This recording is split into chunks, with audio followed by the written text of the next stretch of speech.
Dr. Allan Grill, Chief of Family Medicine at Markham-Stouffville Hospital. Great to see you, Dr. Grill. Let's get your reaction to this decision to allow those fully vaccinated Americans to come into Canada as of August 9th. What do you think about this? Yeah, well, I'm actually happy to see that there are some benefits for people that have made the decision to get fully vaccinated. We're trying to convince everybody, both here in Canada and our global partners, to get as many people vaccinated as quickly as possible with a fully accepted regimen. And I think it's good that we're seeing some benefits of this. The announcement today shows that people from the United States and other countries shortly will be able to come to Canada if they are fully vaccinated, and they won't have to have the same restrictions as unvaccinated travelers. So not only is it an extra incentive to get protected, but it's also another benefit that they can have. As we said, people haven't been traveling, they can have some leisure time, they can visit families. And at the same time, the rules that were put in place are helping to protect us here in Canada to make sure that people entering are fully vaccinated. They've had a negative test 72 hours before they came in. So I like the measures that were put in place. There are still unvaccinated travelers who will be allowed in as well. They will be subjected to a 14-day quarantine, though, as well as testing on day 1 and day 8, but no mandatory hotel quarantine here. The government will be doing away with that. How do you feel about this, and how well, I guess, the quarantine will be enforced?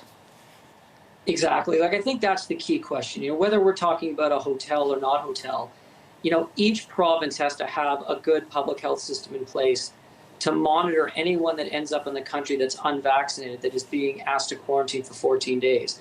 As long as you have a system in place where you can track these people, contact them when needed, make sure they're getting their tests when they arrive in Canada, then I think it's a good system. The real question will be, how well can that be done? And, I put my faith and trust in my public health colleagues to make that happen in every jurisdiction across this country. Let's talk about the exception for children who are under the age of 12. We know that children under 12 can't be vaccinated at this point. Those who are traveling with fully vaccinated adults, though, they will not have to quarantine. They will have to avoid group settings, though. They will have to be tested on day 1 and day 8. Do you think enough is being done here to ensure their safety, but also the safety of others as these children travel? Yeah, I mean, it's a tricky question because, for one thing, kids, as we know throughout this pandemic, have really suffered from a mental health perspective, right? They haven't been able to interact with a lot of their friends. They haven't been able to visit families, especially outside the country. And to totally restrict others who have been fully vaccinated to travel to Canada for the reasons we talked about without their children would be a real burden to them. And so you have to find a compromise somewhere. Remember, we still have kids in this country that haven't been vaccinated either. So, we still have the same risk in terms of exposing yourself to anybody who hasn't been vaccinated who might be spreading COVID-19. So the fact that they're allowing kids to come, they still have to have a negative test before they come. Obviously, they have to avoid congregate settings. And again, it's how we're going to track that would be the key question. And we do hope that people coming into this country will follow the rules. But at the same time, we have to be sensitive to the fact that it's very difficult for people to travel if they have young children without their children.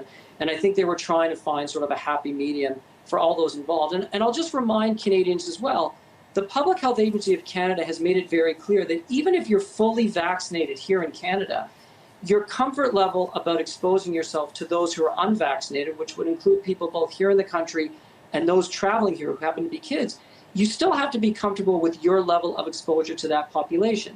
And we've had recommendations about what's safer, like being outdoors, for instance. So I still think that the advice that we've given Canadians who are fully vaccinated on their comfort level, exposing themselves to those that are unvaccinated, are still in play, despite the fact that we're going to have some kids coming into the country under 12 that have yet to be vaccinated because the vaccine is not available to them.